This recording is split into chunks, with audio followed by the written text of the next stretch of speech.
எம்பெருமான் திருவடிகளே சரணம்.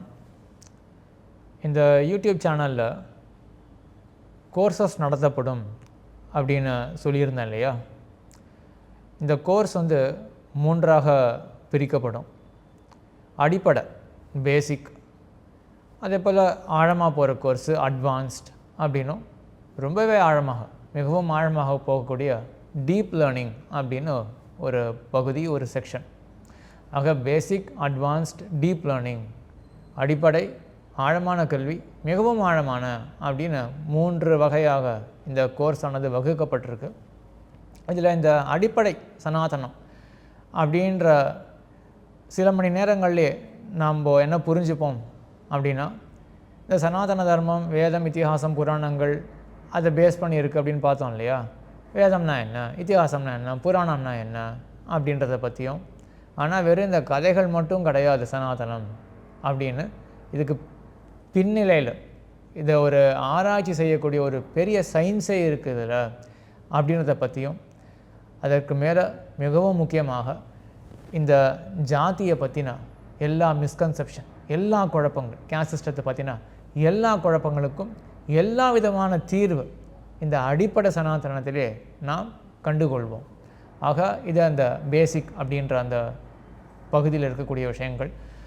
அதுக்கப்புறம் அட்வான்ஸ்ட் அப்படின்ற அந்த பகுதிக்கு போகும்பொழுது, இந்த சனாதன தர்மம் அப்படின்றது ஒரு அறிவியல் அப்படின்னு நிறைய தடவை பார்த்துன்னு வரோம் இல்லையா?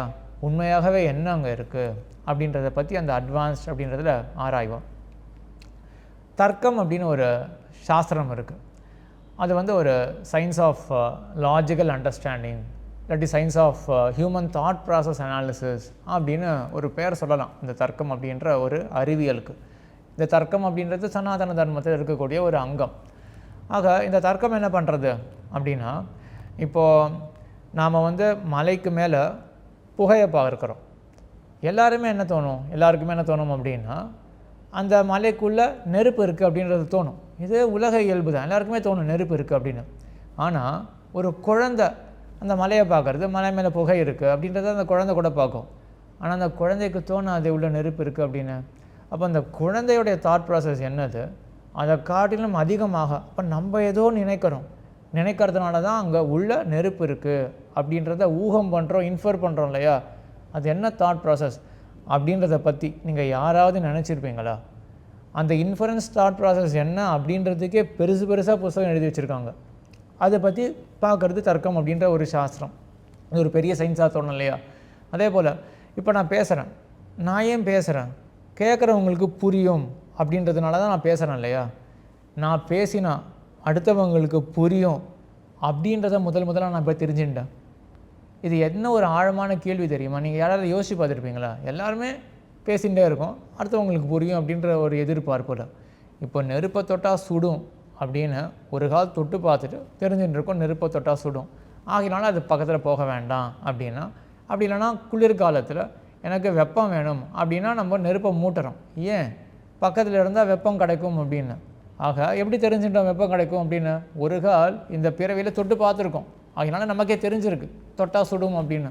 அதை வச்சுட்டு நம்ம என்ன பண்ணுறோம், வெப்பம் வேணும்னா நம்ம நெருப்பை மூட்டுறோம் இல்லையா? இப்போ அதே போல் நான் பேசுகிறேன், நான் ஏன் பேசுகிறேன் அப்படின்னா அடுத்தவங்களுக்கு புரியும் அப்படின்னு. அப்போது நெருப்பை ஏற்றுவது வெப்பம் கொடுக்கும் அப்படின்னு தெரிஞ்சுட்டு தானே நான் நெருப்பை ஏற்றுறேன். இப்போ அதே போல் நான் பேசினேன் அடுத்தவங்களுக்கு புரியும் அப்படின்னு தெரிஞ்சுட்டு தானே நான் பேசணும். அப்போ நான் எப்படி தெரிஞ்சுட்டேன்? இது எவ்வளோ பெரிய ஆழமான கேள்வி தெரியுமா? நல்ல அந்த கேள்வியை யோசிச்சு பாருங்கள். இப்படிலாம் கேட்டிருக்காங்க அவங்க. கேட்குறதோட மட்டும் இல்லாமல் இதுக்கு பதிலும் சொல்லி வச்சுருக்காங்க. இப்போ நீங்கள் புரிஞ்சுப்பீங்க இது எவ்வளோ பெரிய ஒரு சயின்ஸ் அப்படின்னு. இன்னொரு உதாரணம் சொல்கிறேன்.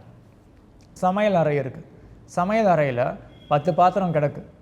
அங்கே தாயானவள் தன்னுடைய மகளிடத்தில் சொல்கிறா, பாத்திரத்தை தேய்ச்சிடு அப்படின்னு சொல்கிறா. சரியா? அந்த பெண் என்ன செய்வா, அந்த மகள் என்ன செய்வா? வெறும் ஒரே பாத்திரத்தை தேய்ப்பாளா? பாத்திரத்தை தேய்த்து விடு அப்படின்னு ஒருமை பயன்படுத்தியிருக்கா. பாத்திரத்தை தேய்ச்சிடுன்னு வெறும் ஒரு பாத்திரமாக தேய்ப்பா? 10 பாத்திரமும் இருக்கக்கூடிய பாத்திரங்கள் எல்லாவற்றையும் தேய்ப்பா.